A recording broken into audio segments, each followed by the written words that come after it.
Hello, everybody. Scott Golden here with the Impact Review for the 23rd of February 2021. Definitely a show that needs some work. I guess they do the Before the Impact thing in Swinger defeats Falaba in that. So basically, that means that they don't even deem these two guys worthy of being on the show. That's really interesting. Opening reviews: Finn Juice Robinson, David Finlay defeating Reno Scum from last week and being confronted by the Good Brothers.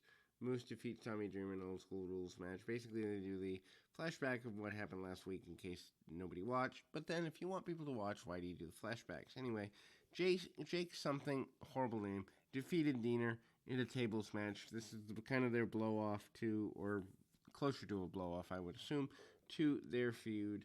Diener lost to something only for Violent by Design to attack him at the No Surrender deal. Match sees Diener go after something. He keeps managed coming out on a regular basis. Diener gets cut off, but uses his strength advantage. Diener is able to get some heat on something, dodges him, and sends him crashing into an edge of a table. Ouch. With several tables around the ring, they did some teases. Diener keeps sliding out of something's hands. Diener gets taken advantage of thanks to a low blow. Something catches him with a black hole slam into a table. Post-match, Moose hits the lights out on something through a table of his own. Moose gets on the mic and basically says he's hijacking the show until he gets a Impact World title match. Refs takes something away during commercial. Moose is still in the ring post-commercial. D'Amore comes out. He comes out and basically tells Moose that Swann isn't even in the building, so he can't give him a title match tonight.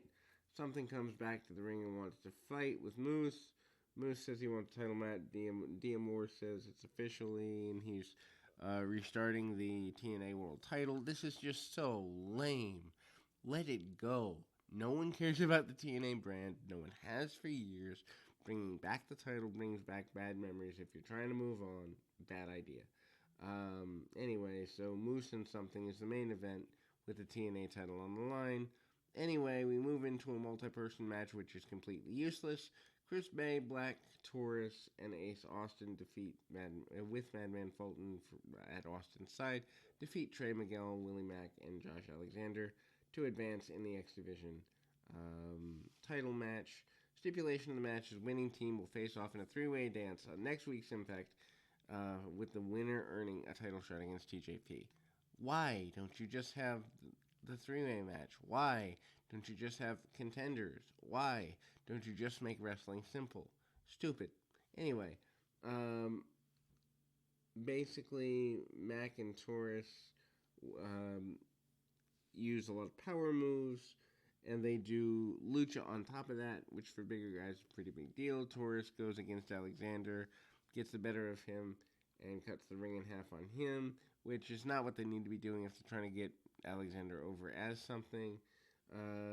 Team Austin Bay and Taurus work over Alexander through a commercial. Bay gets cocky, starts talking junk, gets countered by Alexander.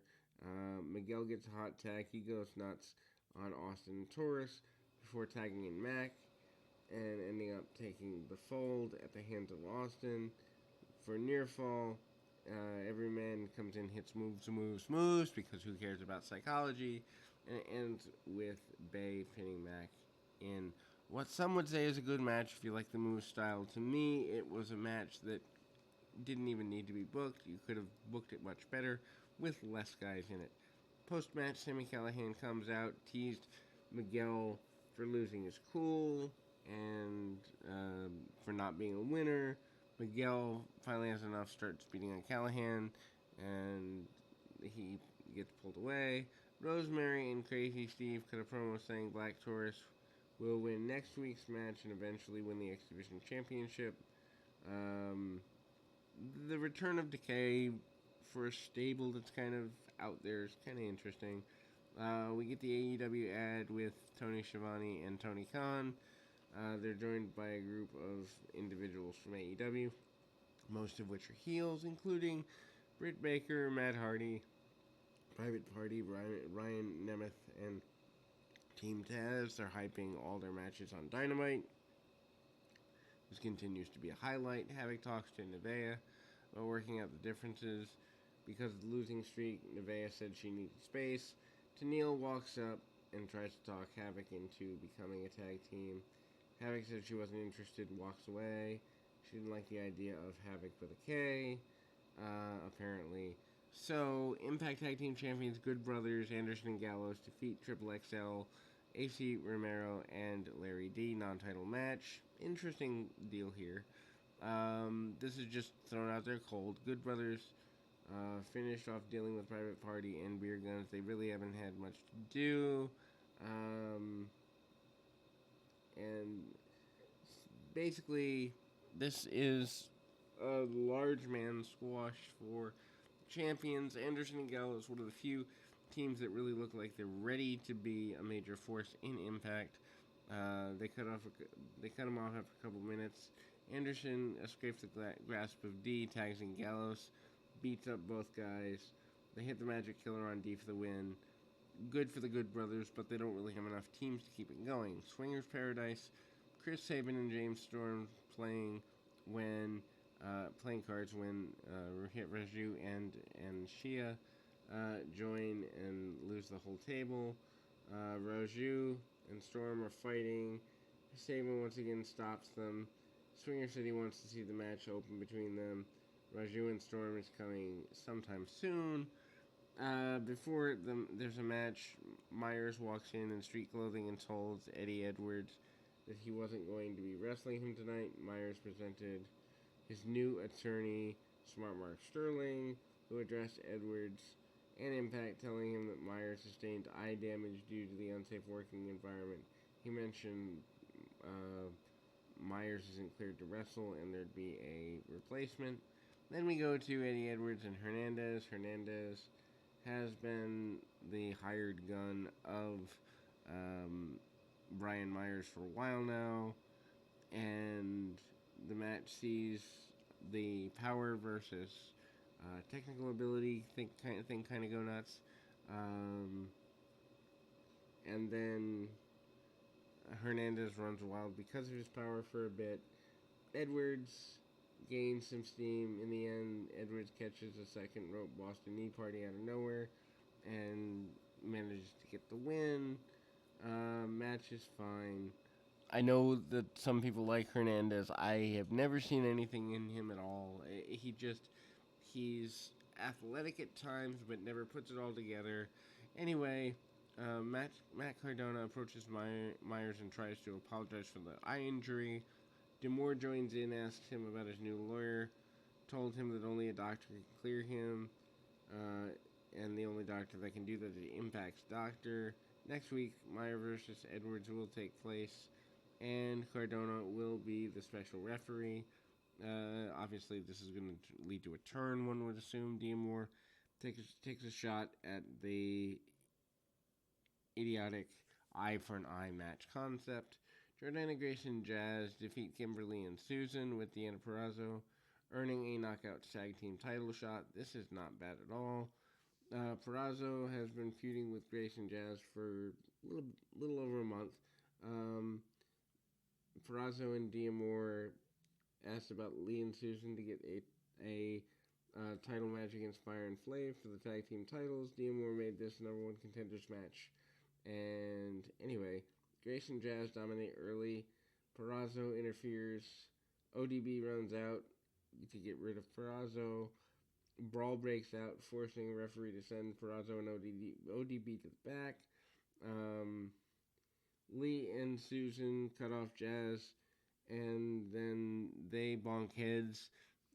Grace comes out, gets a hot tag, near falls with Susan. Susan always is good in the ring. Jazz takes out Lee. Grace hits the Grace Driver for the win.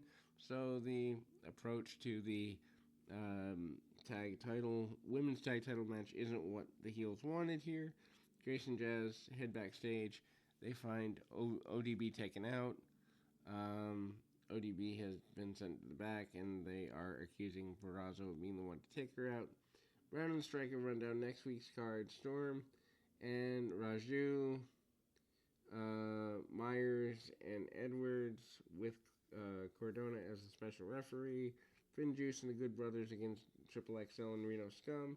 And number one contender, Black Taurus, Ace Austin, and Chris Bay in a triple threat for the X Division number one contenders match. Time for your main event, if you can call it that.